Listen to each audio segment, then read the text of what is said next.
Good morning, Illini. Welcome back. This is Healthy Illini Podcast, and as always, I'm your host, Matt Schrock, and somehow we're in 2023. I'm going to say that probably for the first 2 months of the year, how are we in 2023? Because it seems like 2022 went so fast. But it is January. That means a spring semester, and it means students are back on campus and things are going. And so we want to talk a little bit about that, about being back and coming from a fall semester and possibly how that might have affected you. Today, I'm thrilled to be joined by two guests. They are both Assistant Deans of Academic Affairs, but in different units here on campus. First up, we have Carrie Ann Green. She is the Assistant Dean of Academic Affairs with Grainger Engineering. Carrie, thanks for joining us. Thank you. And I also have Corey Ohms. He is the Assistant Dean of Academic Affairs with Gies College of Business. Corey, thanks for being here. Thank you. So, and like I said, I'm going to say it all year long, for a while anyway. Somehow the calendar has changed. Somehow it's flipped over. I feel like I was just getting used to writing 22 and now I'm writing 23 on things. And it seems like it happens faster every year. It seems every year, it seems like, man, that was quicker than last time. I'm not really sure why. But for the college students, that means the start of a new semester. But the start of spring always feels a little different than the start of fall. Fall, there's an optimism. Part of it is because you haven't been on campus for a while for most students. They're coming from living with family or seeing friends they hadn't seen, or they're a new freshman on campus, or now I was a sophomore and now I'm a junior. There's some change there, some excitement that builds on that. And it's been months. And some of that helps with, you forget some of the fatigue and you forget some of the stress, but you remember the good stuff, the happy stuff. With the spring semester, you're coming back. It's only been a few weeks since you were here last and you were taking finals. And you're back, and we're in Illinois. The weather is generally not great when we get back on campus. It's a little gray, and especially if you're coming from somewhere from the south, you're like, oh man, it's cold here. And so it has just a little bit of a different feel coming in. It's not quite as jovial. It's not quite as light. And then if you add on to that perhaps your last semester wasn't great. For whatever reason, your academic performance wasn't where you wanted it to be. It could be you had struggles academically, you had struggles in some of your interpersonal relationships, or there was outside factors that played, or all of the above, or everybody deals with things during every semester. We know that, but sometimes coming back to that familiar setting so quickly can bring all that tension back, can make it all feel familiar again. You haven't quite processed through the last year. It's just starting to get your grades and your letters, and for those students that unfortunately are finding themselves on probation, it's a tough time. Absolutely. Coming back. And so what I want to talk today about is any advice or any tips that you have as advisors on how a student can rebound, can reboot, reset, whatever word we want to use for this, but basically come in and kind of shake off the struggles of the last semester, take lessons from it, but shake off the struggles and start fresh this semester. So student walks on campus, they're struggling, they're like, man, I don't even know if I want to be here because of this. Where do they even start to try and find some help? Yeah, I think that they have to start with their college, start with some advisors, talk about, what happened in the last semester, what went wrong, what challenges you faced, and make a plan of how you want to tackle this semester. I also tell my students they need to manifest what they want. So I'm going to do better this semester. I'm going to do well. But meeting with their advisor can also then either connect them to resources that they need, but also check their schedule. A lot of students get themselves into trouble with the amount of coursework that they think that they can handle, and they really can't. And so making sure that their schedule is something they can manage. And sometimes that means changing your timeline, and that's okay. But I think that's where you should start. That's where a lot of students should start, is with their advisor, looking at their schedule, figuring out resources, and trying to make a plan for what this semester will look like.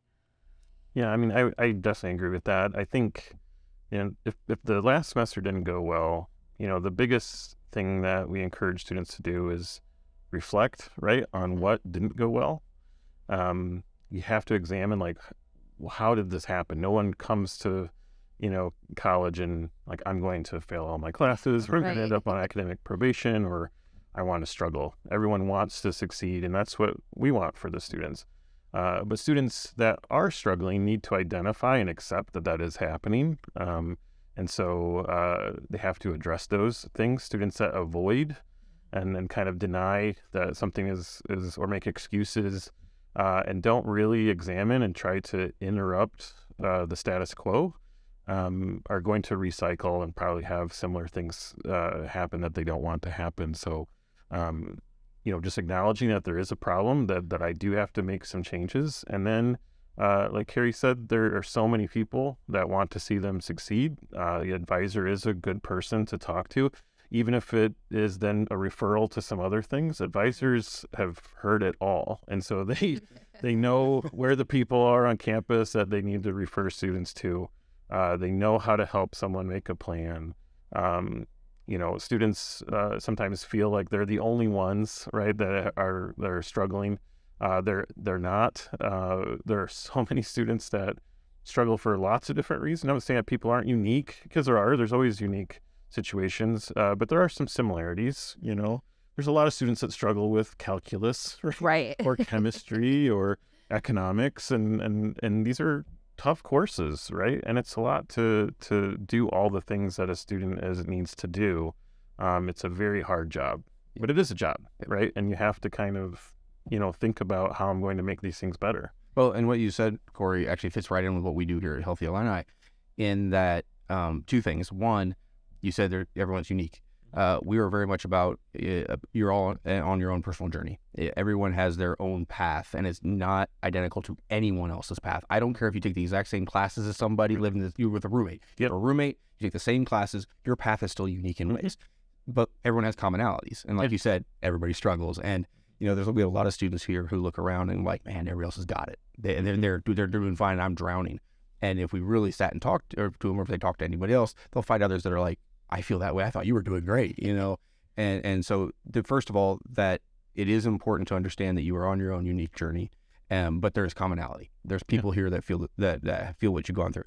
The second thing that Carrie brought up and you expounded upon that I really want to kind of spend some time on is there's a lot of stigma when you come into school that you need to get your classes done in 4 years, 3 if you can help it, right? That you have to do it in this order. That you have to take these classes in this order. Now, sometimes there are prerequisites, whatever, but you have to do it in this way. You can't divert from that at all. And if you do, you're a failure. Right. And I felt that way as a student in my time. And if you go back to listen to the podcast we did on my backstory, you'll find out that I did fail. But I had that feeling. But now with the perspective of years and having and I've talked to so many people on this campus who work here, who are educated professionals, who you ask them what their path is. And it rarely is that path. It's rarely that thing. You're like, oh, well, that's how you did it, And so if you would share a little bit about the idea that it's okay to take a different path, or that it's okay to be kind to yourself. And that's kind of the first part of the step is saying, I need to acknowledge some of these things. Well, I think we are work in colleges that are very competitive. Absolutely. Or have a very competitive feel to them. And the students talk and have a idea of that's very prevalent, like it has to be this way, especially in Gies College business. It is a prescribed curriculum. We have a business core that every student takes, and so they're gonna feel like that person is doing fine in this class. I should be doing fine, and I have to do this. I have to be in this major, and I have to be on this path, which we all know is not true. Right? Like you said, there's lots of different ways to get to the end result, which could be different: job, grad school, business that they want to make themselves, or whatever it is. But you're 100% right. There isn't just one size fits all.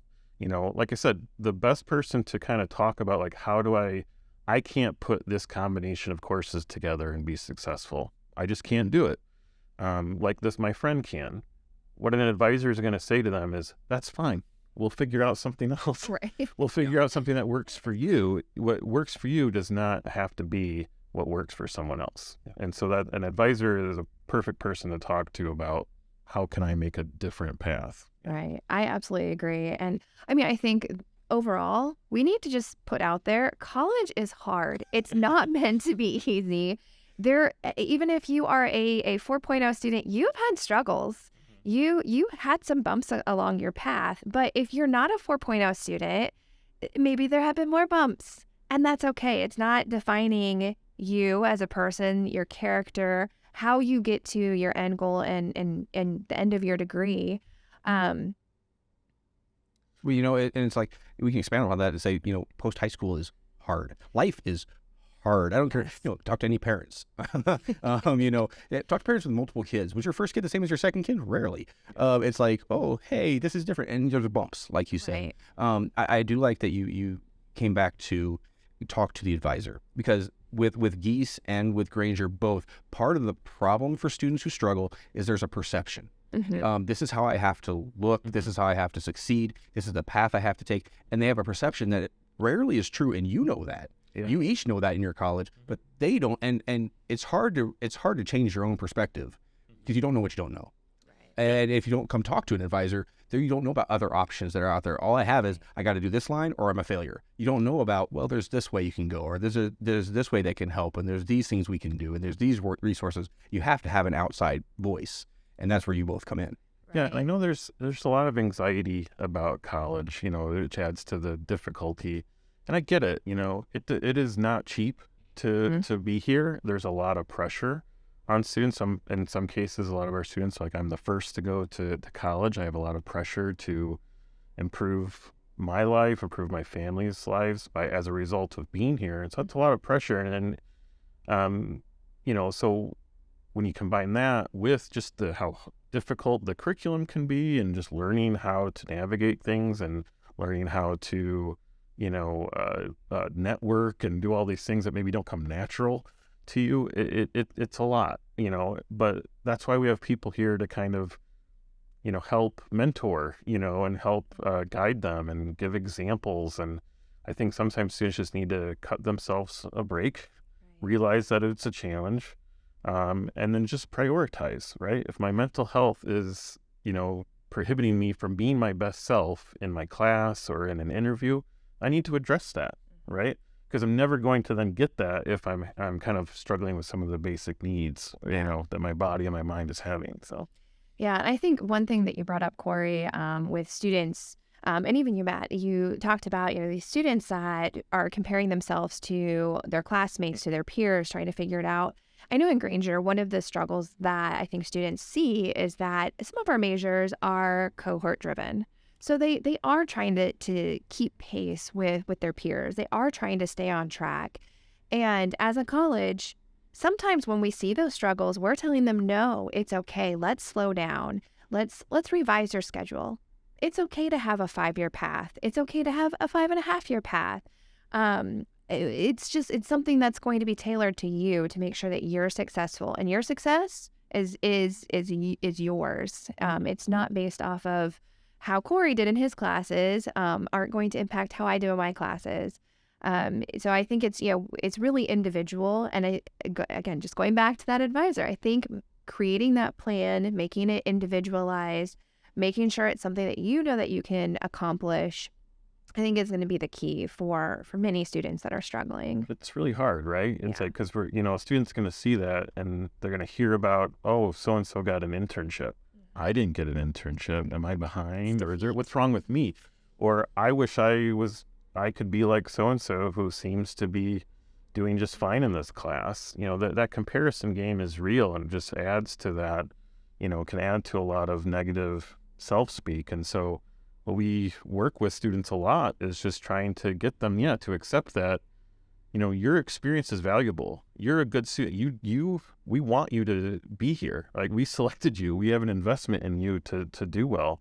And so the path that you need to take, doesn't need to be so-and-so's path. You will, if you want an internship, you will get an internship, right? To actualize your experience into existence, right? Or to do the things necessary to make that happen.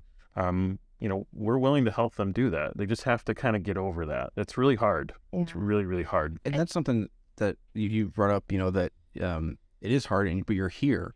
You don't get to this university by chance.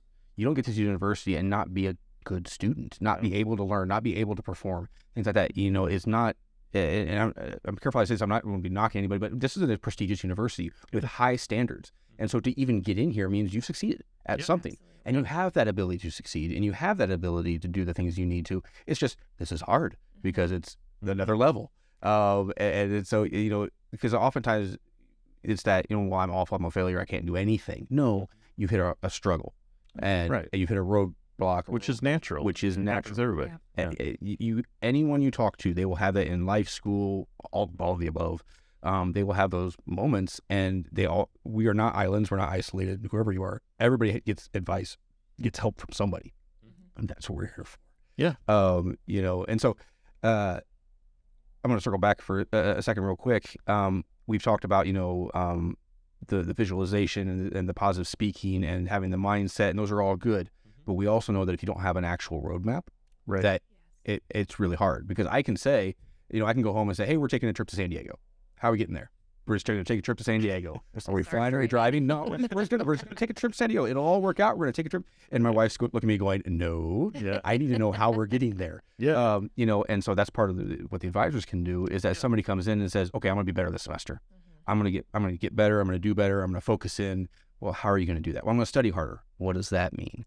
And so, do you, anything you speak to that about, like, kind of what that roadmap might look like, or how you formulate, or how you kind of No, I mean, I think you kind of alluded to what I would say to that, and why I try to convince students to use their advisors, or to use, the people that will help them, right? If like you said, if something's going wrong in your car, you're going to take it to a mechanic, right? Because like, that's the expert that can help me fix this and knows what to do. So if my academics are kind of, like leaking oil, then I need to figure out who are the people that can help me figure this out, right? So it's going to be an advisor that can maybe help me create like a 4-year plan that, caters to my needs, or X semester plan, we should say.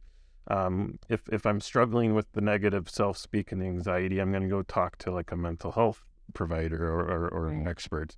If it's an issue of, like, I can identify specifically, I'm having a lot of anxiety speaking in front of people, right? There's people that we can get help with that as well. So again, it's just like finding, identifying what the problem is. And sometimes you don't even know how to identify it. You just got to talk to someone. Yep. And then I've often said to people, like, you know what, I think you probably need to talk to someone in career services, because I think what you're talking about can easily be fixed, and you can talk to someone about how to get that internship. There's so many people, and they can put you in touch with someone that you can kind of shadow or talk to, an alumni or something like that. So again, it's just talking to people. Yeah. I mean, I think in addition to the advisors and to the resources we have on campus, really guiding students to taking advantage of office hours. All of the professors out there have office hours on purpose, so that students will come and talk to them about the class, ask them questions, bring up things that were said in lecture that they didn't quite understand. Here's something on the homework that I am struggling with, or we have an upcoming test. Can I talk to you about a few points? And if office hours don't work, I think there's this misconception that that's the only time professors can meet. It's not.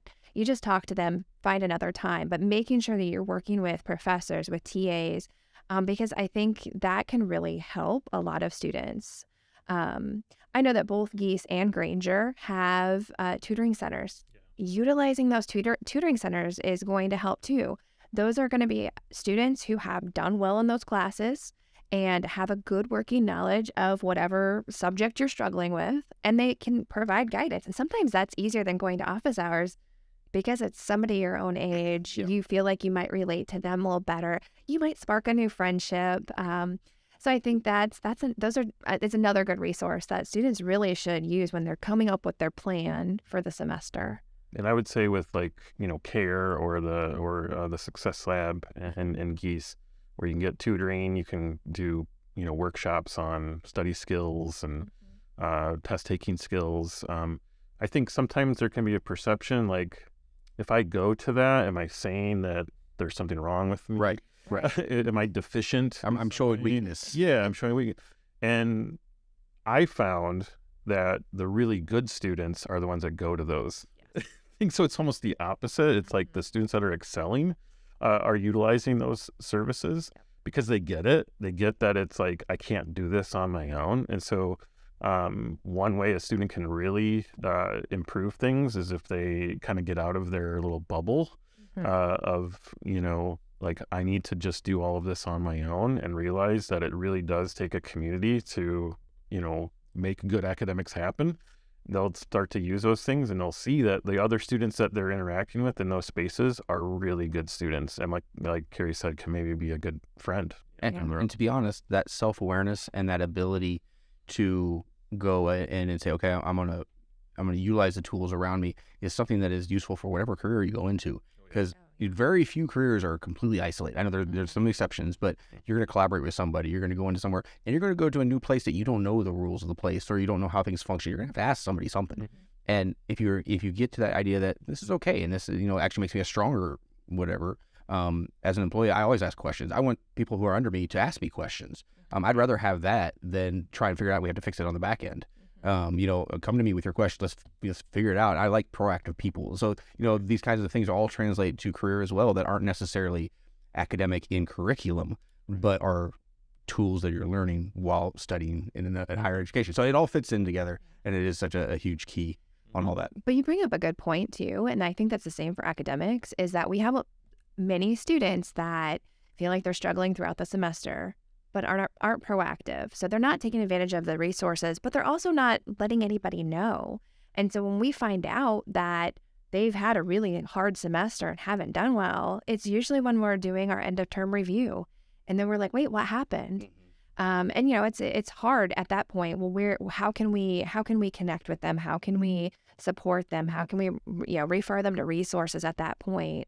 Sometimes it's easier than others because maybe they're on probation, they're going to be on campus, so we can develop a different plan. But sometimes it's we're saying goodbye to students temporarily so that they can go and figure things out and then come back and be successful. Yeah. Some of the best students I worked with in my entire career are ones that were academically dismissed, meaning that they had multiple terms, of not meeting the standards necessary, were put on drop status, had to kind of get things figured out, apply for re-entry, come back, and then graduate.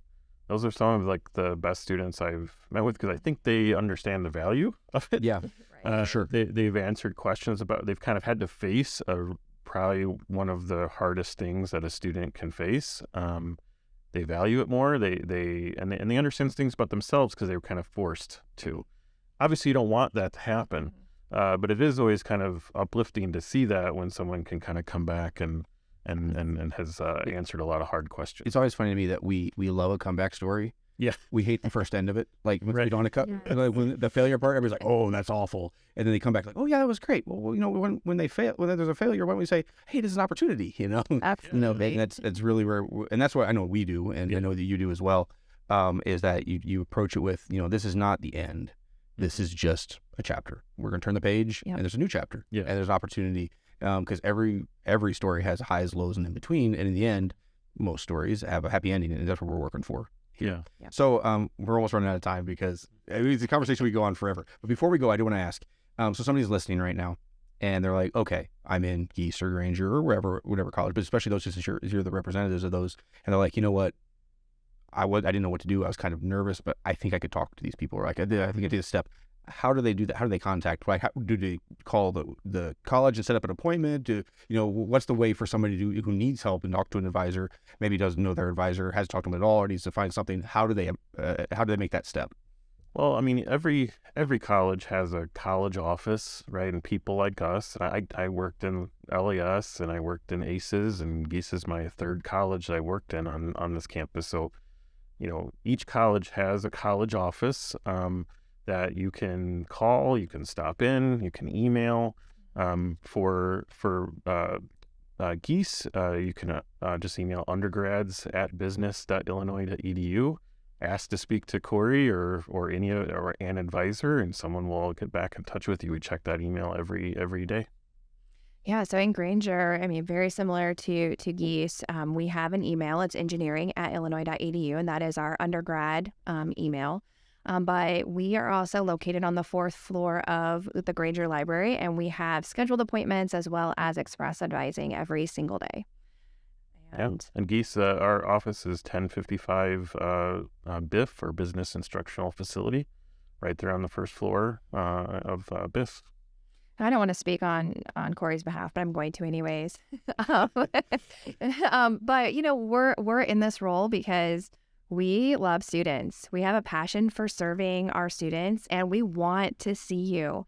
So if you're sitting there listening to this and you're like, I'm not really sure what to do, I don't know where to go, we're people that really, really want to help you. We love what we do. We love working with students in higher education, and please just stop by, come and talk to us. Yeah, absolutely. I was going to second that, because working on a college campus is not easy. It's fast paced, it's high energy, high tension, but we're all here because we care. That's why you stick around. If you're here any period of time on campus, it's because you just love students and you love trying to help. And so we are here to help, and it's something we say a lot on this podcast. But thank you both so much for being here. I really appreciate you taking the time out to talk to us today. Thanks for having us. A new semester always means new beginnings, but there can be residual for previous semesters. There can be some stress. There can be some frustration, some shame that comes from a semester that wasn't quite what you hoped. But that is not the end. That's not the end of it all. That's not the end of your story. There are people here to help. There are opportunities to rebound. There are proper opportunities to refresh and come back. And we want to help you with that. So all the resources we've talked about today, they'll be in the bio as always. You can click on those. You can contact us. Contact us here at Healthy Illini at McKinley, and we'll gladly put you in contact with who you need. We want to refer you where you want to go, and as a campus, we want to see you succeed. It is hard. It is tough, but everything worth doing is hard. And you've come this far. Don't stop here. You didn't come this far to stay here. You came this far to take another step, and we want to help with that. So really, I encourage you to reach out. Whether you had a rough semester or you just want to be proactive and make sure you don't have a rough semester, reach out, talk to your advisors, talk to the people that are here to help, the tutors, the study groups, things like that. Utilize all the tools you have here, and it'll just really help you on your journey. But thank you for joining us today. You are on a personal journey no matter where you are in it. You are important and you matter. Your health and wellness are important and matter, and we're here to keep you well to excel. So go have a great week, Illini. Let us know how you're doing. We'll catch you next time on Healthy Illini.